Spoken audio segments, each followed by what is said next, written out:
Michael Jordan, mi filosofía del triunfo.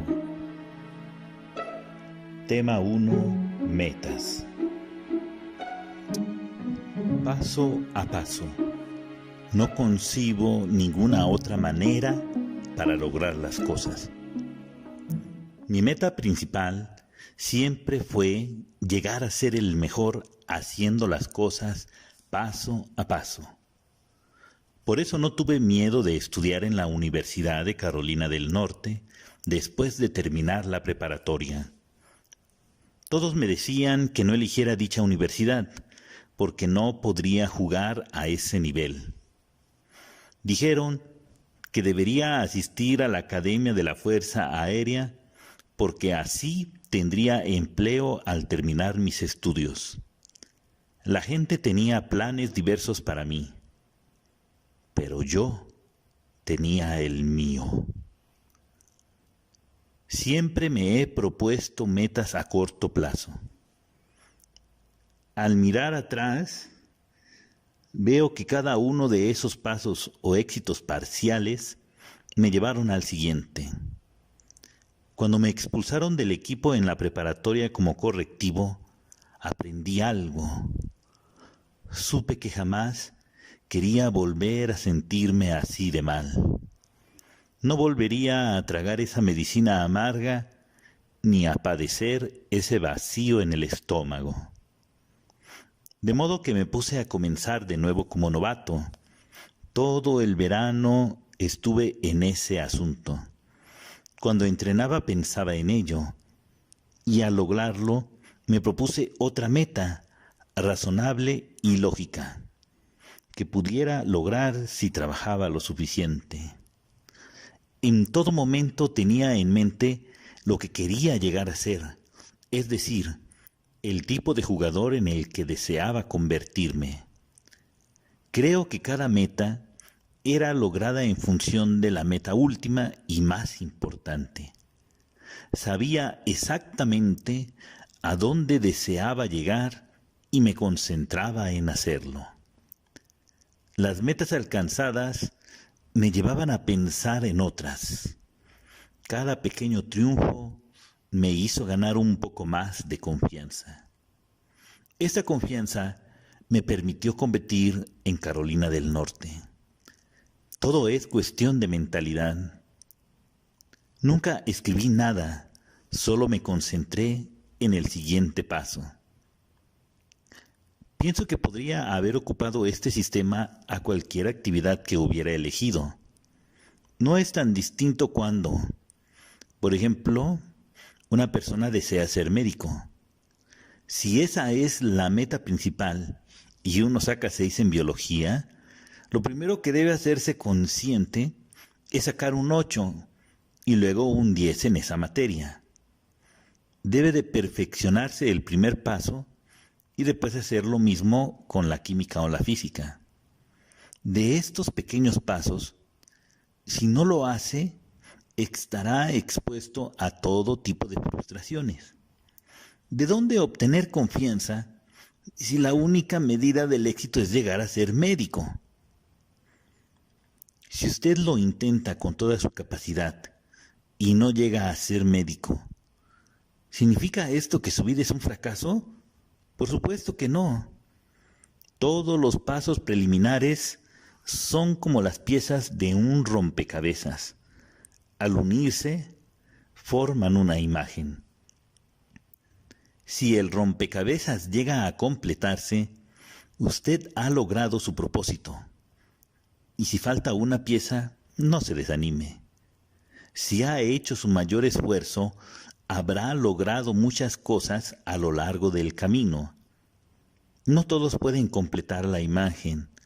No todos llegarán a ser el mejor vendedor o el más grande jugador de básquetbol. Pero sí se convertirá usted en uno de los mejores, en hombre de éxito. Esta es la razón por la que siempre me he propuesto metas de corto plazo. No importa si se trata de golf, básquetbol, negocios, vida familiar o béisbol. Me propongo metas realistas y concentro toda mi atención en ellas.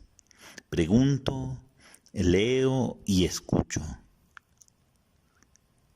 Eso hice respecto al béisbol con las Medias Blancas de Chicago.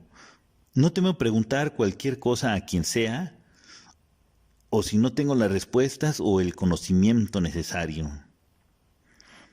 ¿Por qué de tener miedo? Mi intención es llegar lejos y por eso pido ayuda e instrucciones. No hay nada de malo en eso. Paso a paso. No concibo ninguna otra manera de lograr las cosas. Capítulo 2. Temores. El temor es una ilusión.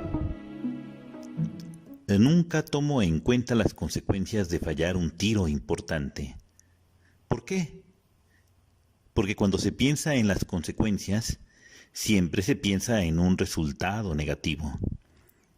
Si voy a lanzarme a una alberca, a pesar de que no sé nadar, pienso que seré capaz de nadar lo suficiente como para salvarme. No caería en el error de pensar, creo que puedo nadar, pero tal vez me ahogue. Si acepto cualquier reto, siempre pienso que lograré el éxito. Jamás pienso en lo que sucederá si fracaso. Sin embargo, he visto cómo la gente se paraliza por miedo al fracaso. Este miedo surge de la confusión o del pensar en la posibilidad de obtener un resultado negativo. Pueden tener miedo de quedar mal o de hacer el ridículo. Eso no es bueno para mí. Me di cuenta de que si llegaba a lograr algo en la vida, tenía que ser agresivo. Nada sucedería si yo no salía a la calle y luchaba por alcanzar mi meta. No creo que uno pueda lograr algo siendo pasivo. Sé que el temor puede ser un obstáculo para algunas personas, pero para mí no es más que una ilusión. Cuando me enfrento a situaciones cruciales, solo pienso en lo que trato de lograr. Cualquier temor es una ilusión. Parece que hay un obstáculo en el camino, pero en realidad no existe. Lo que sí existe es la oportunidad de hacer el mejor esfuerzo y obtener éxito. Si resulta que mi mejor esfuerzo no es suficiente, al menos no tendré que mirar a otras personas y decir que tuve miedo de intentarlo. Tal vez no era lo mío, o tal vez no poseía muchas aptitudes. Eso no tiene nada de malo y tampoco hay nada de qué temer. El fracaso siempre me ha fortalecido para la siguiente prueba. Mi consejo es que usted debe de pensar positivamente y encontrar fortaleza en el fracaso. En ocasiones el fracaso nos acerca a donde queremos llegar. Si intento componer un auto, cada vez que intento algo y fallo, me acerco a la respuesta correcta.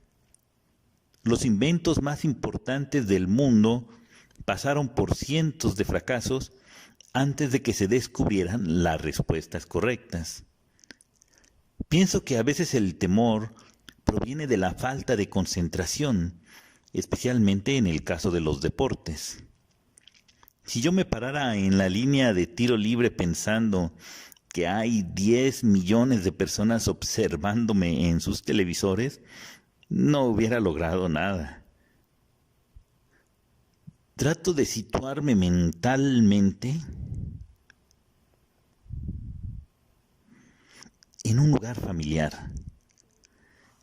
Pienso en las muchas ocasiones que realicé tiros libres en los entrenamientos, ejecutando los mismos movimientos y utilizando la misma técnica miles de veces.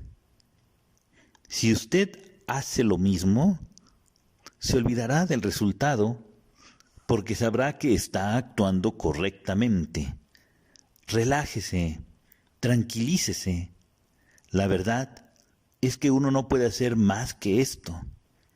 Fuera de la técnica obtenida de antemano, los resultados escapan a nuestras manos, así que no se preocupe por ello.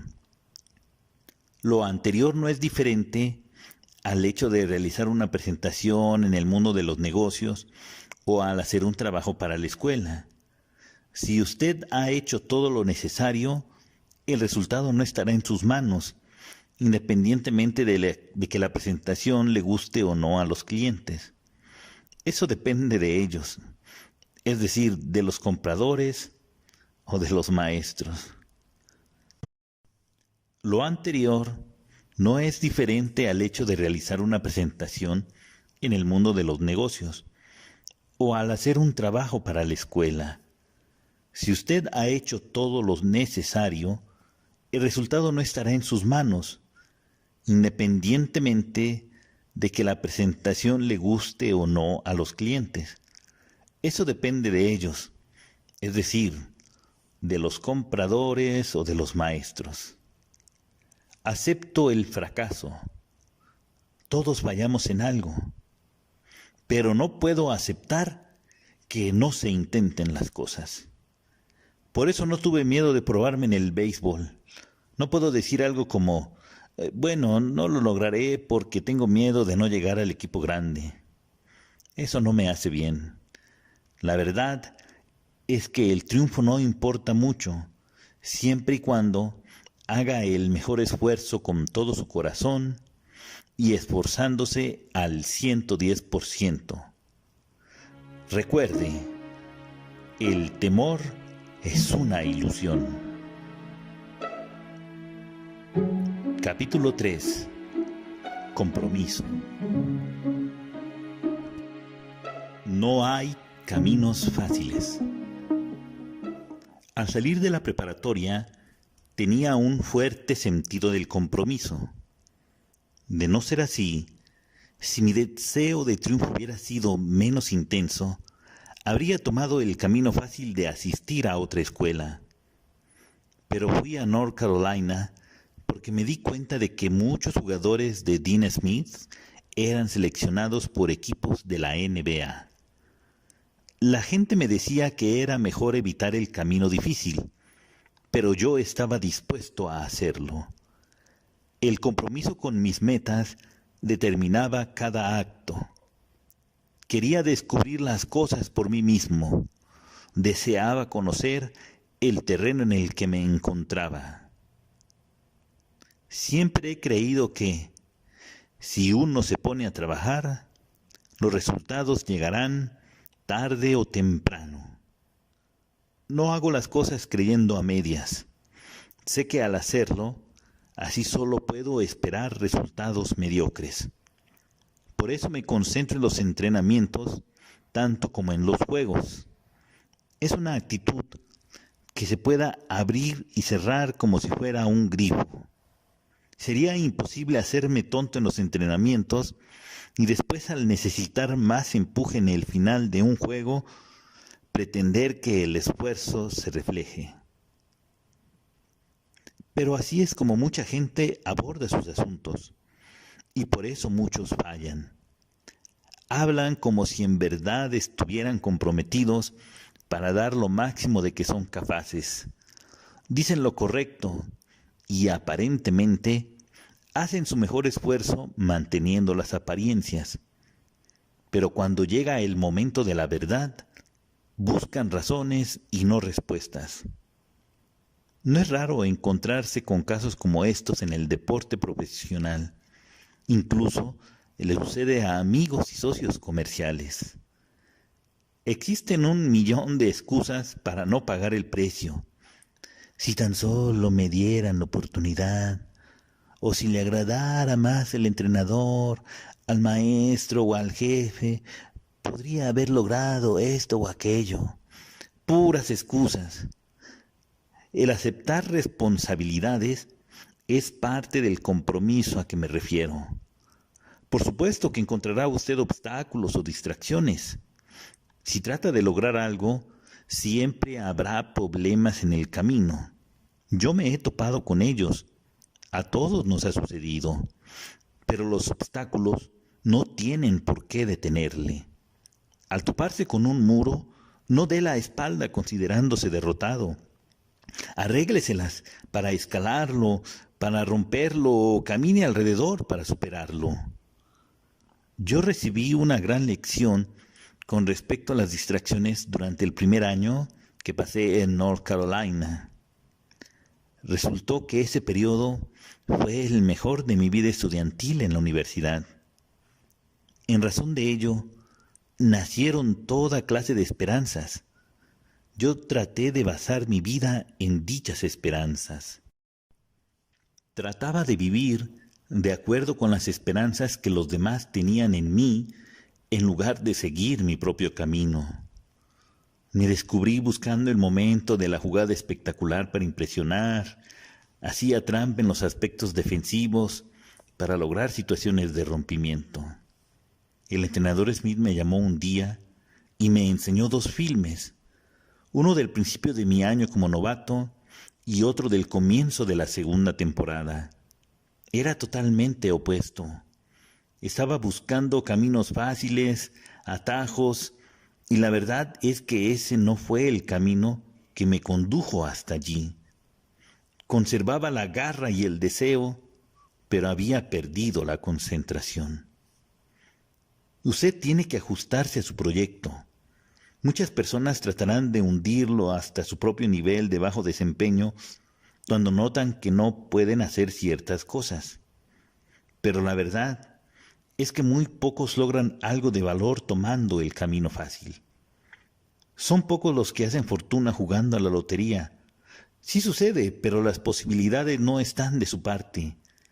La mayoría obtiene sus metas por medios honestos, planteándose metas y comprometiéndose a alcanzarlas. Sea como sea, ese es el camino que a mí me gusta recorrer. Capítulo 4. Trabajo en equipo. El talento gana juegos, pero el trabajo de equipo y la inteligencia ganan campeonatos. Parece que nuestra sociedad tiende a convertir los niveles individuales en éxito en cuestión glamorosa, sin considerar el proceso en su totalidad. El fútbol americano es un buen ejemplo. Siempre he pensado que el fútbol americano es un deporte de segunda. Ahí tiene usted a la estrella, el mariscal de campo, quien es muy inteligente y que probablemente sea capaz de conducir al equipo. Pero no puede hacerlo sin contar con el apoyo de los guardias y tackles que están frente a él. Sin embargo, los defensas ganan centavos de cobre, mientras que el mariscal de campo gana dólares de plata sólida. No tiene sentido. Si no se tiene a ese grupo de apoyo, el dólar vale menos que un centavo. Pasa exactamente lo mismo en una empresa. ¿De qué sirve un gran ejecutivo con ideales brillantes si no cuenta con las personas que han de convertirlas en realidad? Si usted no pone a cada pieza en su lugar, particularmente en las bases, de nada sirve la idea. Puede tener los mejores vendedores del mundo, pero si los obreros que manufacturan el producto no son buenos, nadie lo comprará. En los Bulls de Chicago teníamos a 2 tipos de diferentes habilidades, Carl Ray y John Paxson. Encontramos la manera de usar su talento en el marco de equipo. Lo mismo sucede con los trabajadores en la parte baja de la escalera en relación a los dirigentes de la empresa. Los gerentes, al igual que los entrenadores de básquetbol, deben encontrar la manera de utilizar el talento individual para lograr los objetivos de la empresa. Cuando empezamos a ganar campeonatos, existía un acuerdo entre los 12 jugadores. Todos sabíamos cuáles eran los roles que había que desempeñar. Conocíamos nuestras responsabilidades y capacidades. Por ejemplo, sabíamos que era importante meter a Bill en el juego desde el principio. Sabíamos que si John acertaba el primer tiro, debía abrir paso a Scottie Pippen, Armstrong y a mí. Ese era el tipo de cuestiones que debían comprender y aceptar para ganar campeonatos. Nos tomó cierto tiempo comprenderlo. Se trata de un proceso en que debe desaparecer el egoísmo. A nuestra sociedad le cuesta trabajo entenderlo. A veces la gente no sabe desempeñar roles que requieren olvidarse de ser un superestrella. Por lo general, domina una tendencia a ignorar o faltar al respeto a las partes que permiten el funcionamiento del todo. Es natural que se presenten altas y bajas, particularmente si los encargados de lograr un alto nivel de eficiencia son individuos. Pero cuando lo meditamos bien, supimos que podíamos hacerlo. Cuando se presentaba una situación tensa, nos compenetrábamos como una unidad. Por ello fuimos capaces de recuperar terreno tantas veces, ganando partidos cerrados. Y por ello le ganábamos a equipos más talentosos. En todo deporte hay equipos con grandes jugadores que jamás ganan un título. Es común que esos jugadores no estén dispuestos a sacrificarse por el bien del equipo. Lo curioso es que, a final de cuentas, su poca disposición para el sacrificio hace que las metas individuales sean más difíciles de alcanzar. En North Carolina me enseñaron algo en lo que creo fervientemente. Si los objetivos se conciben y logran como equipo, las carreras individuales destacarán por sí mismas. ¿Quieren mi opinión? Prefiero contar con 5 tipos menos talentosos que deseen formar un equipo, a disponer de 5 tipos que se consideran estrellas y no quieren sacrificarse. El talento gana juegos, pero el trabajo en equipo y la inteligencia ganan campeonatos. Capítulo 5. Lo básico. En el instante mismo que uno se aleja de lo básico, los cimientos se debilitan hasta derrumbar toda la estructura. Las cuestiones básicas fueron parte crucial de mi juego en la NBA. Todo lo que hice, todo lo logrado, depende de mi manera de asimilar lo básico para aplicarlo a mis habilidades. En la realidad, los cimientos, las piedras o principios básicos permiten que todo funcione. No importa cuáles sean sus actividades o metas, jamás podrá prescindir de lo básico si quiere ser el mejor. Hay mucha gente que con grandes habilidades, pero al no saber cómo aplicarlas a una situación particular, ¿de qué les sirven? ¿A quién le importa que alguien tenga talento si no mantiene una buena postura para acertar los tiros libres? ¿Para qué sirve memorizar los libros si no se aprende nada? A muchas personas no les interesa este tema. Buscan resultados gratificantes, instantáneos, y deciden saltarse unos cuantos escalones. Tal vez no practiquen la conducción del balón, porque no suelen conducirlo mucho en los juegos. Quizás no desarrollen técnicas de tiro apropiadas porque no dependen de su capacidad anotadora. Al principio pueden salirse con la suya, pero llegará un momento en que todo quedará al descubierto. Para que esta gente se preocupa tanto por componer una obra maestra que ni siquiera domina la escala musical, es imposible lograr este objetivo si no se domina lo básico. El instante mismo en que uno se aleja de lo básico, ya se trate de la técnica, la ética laboral o la preparación mental, los cimientos de su juego, desempeño académico o empleo se debilitarán hasta derrumbar toda la estructura. Pongamos como ejemplo la NBA. Hay jugadores habilidosos que no pueden vencer dificultades. ¿Por qué? Porque no cuentan con los cimientos necesarios para construir. No poseen lo básico.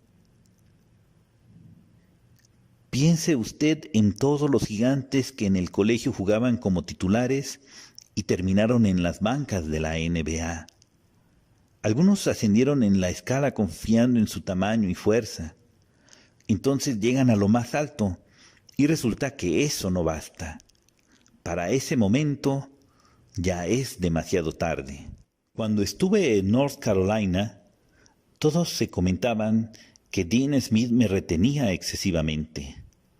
Bromeaban diciendo que el entrenador Smith era el único hombre que podía mantener a Michael Jordan con un promedio de anotación menor a 20 puntos. Pero él me enseñó el juego, me enseñó la importancia de lo básico y cómo aplicarlo a mi capacidad individual. Por eso hizo de mí un jugador completo. Cuando llegué a la NBA y tuve que trabajar distintas facetas de mi juego, al tirar o al defender, contaba con los cimientos que me permitían trabajar y construir. Sabía cómo aprovechar lo aprendido. Cuando usted logra comprender el uso de los ladrillos, comienza a comprender cómo funciona todo el proceso de construcción, y eso le permite obrar inteligentemente, ya se trate de la escuela, de los negocios o las cuestiones familiares. Eso convirtió a Larry Bird en un jugador extraordinario. En esencia, él logró dominar lo básico, al grado de poder superar cualquier limitante física. Parece fácil, pero no lo es. Usted debe monitorear lo básico constantemente, porque en realidad lo único que se modifica es el grado de atención que usted le presta. Recuerde que, al final de cuentas, las cuestiones básicas no cambiarán jamás. Todo se resume en una sentencia muy sencilla. Existen buenas y malas maneras de hacer las cosas. Usted puede practicar el tiro 8 horas diarias, pero si la técnica es errónea, solo se convertirá en un individuo que es bueno para tirar mal. Vuelva a lo básico y elevará el nivel de todo lo que haga. Capítulo 6. Liderazgo. Si sus palabras no están respaldadas por el buen rendimiento y el trabajo duro, no sirve para nada. Siempre he tratado de ser líder con el ejemplo. Así es mi personalidad. Nunca uso las palabras para fundamentar mi liderazgo. No trato de motivar a los demás hablando porque no creo que las palabras signifiquen tanto como la acción. Se dice que una imagen vale más que 1000 palabras. Así que trato de integrar una imagen de duro trabajo y disciplina, y jamás me he detenido. Si en un instante en que mi esfuerzo disminuye, particularmente si el resto del equipo o compañía me tiene como líder, si les ofrezco un pretexto para aflojar también la marcha, ¿por qué no? Si la persona que está al frente de todo se toma un día de descanso, no se esfuerza, ¿por qué han de esforzarse los demás? Un líder tiene que ganarse ese título. Usted no será el líder si solamente es el mejor jugador, el más inteligente de la clase o el más popular. Tampoco existe una persona que le otorgue ese título. Usted tiene que ganarse el respeto de quienes lo rodean, predicando con el ejemplo. Debe ser consistente en su actividad, sin importar si hablamos de un entrenamiento de básquetbol, de una cita de negocios o de las relaciones con su familia. Quienes le rodean necesitan saber qué pueden esperar de usted. Tienen que estar seguros de su presencia, de que su desempeño será casi siempre el mismo en cada juego, particularmente cuando las cosas se ponen difíciles. En última instancia, los entrenadores o los jugadores pueden decidir lo que quieran, pero si sus palabras no están respaldadas con desempeño y trabajo duro, la palabrería no sirve para nada.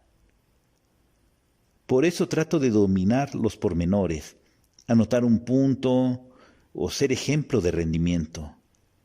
Si me consideraban el mejor jugador o si era el que más dinero ganaba, me propuse que todos estuvieran conscientes de que todos esos privilegios eran resultado del trabajo duro. Quise que mis compañeros comprendieran que mi éxito no era resultado de un accidente o de la fortuna. Y también debían estar conscientes de que yo les observaba. Un líder no puede inventar excusas. No olvide que debe existir calidad en todo lo que se hace, en los negocios, fuera de los negocios, en el salón de clases, en el patio de recreo, en la sala de juntas y también fuera del trabajo. Usted debe transmitir sus habilidades, su fuerza, sin importar el ambiente en el cual se desempeñe. Debe estar dispuesto a sacrificar ciertas metas individuales en el caso de ser necesario para el bien del equipo. Pienso que un líder es también una persona que ha tenido éxito en el pasado y que no teme llevar a los demás por el camino del triunfo en el futuro. Alguien que tiene una visión a futuro, que pueda anticipar lo que sucederá. A lo largo del camino, usted debe tomarse el tiempo para determinar en qué se cree y tiene que aferrarse a sus convicciones. Todas las personas que admiro hacen eso. Mis padres eran así, nunca me decepcionaron. Yo sabía que estarían presentes cuando la presión aumentara. Yo confiaba en ellos. El entrenador Smith era así. Pienso que personas como Julius Erving, Denzel Washington, Spike Lee o Martin Luther King, gente que admiro, crearon su propia visión. No permitieron que nada ni nadie les distrajera o derrotara. Pusieron el ejemplo y fueron líderes. Pero usted, lector, no tiene que salir en televisión, entrenar en un equipo de la NBA o dedicarse al deporte profesional para ser un líder en toda la extensión de la palabra. Cada hogar, negocio, barrio y familia necesita un líder real. Sobran personas que hablen, pero hace falta quien predique con el ejemplo.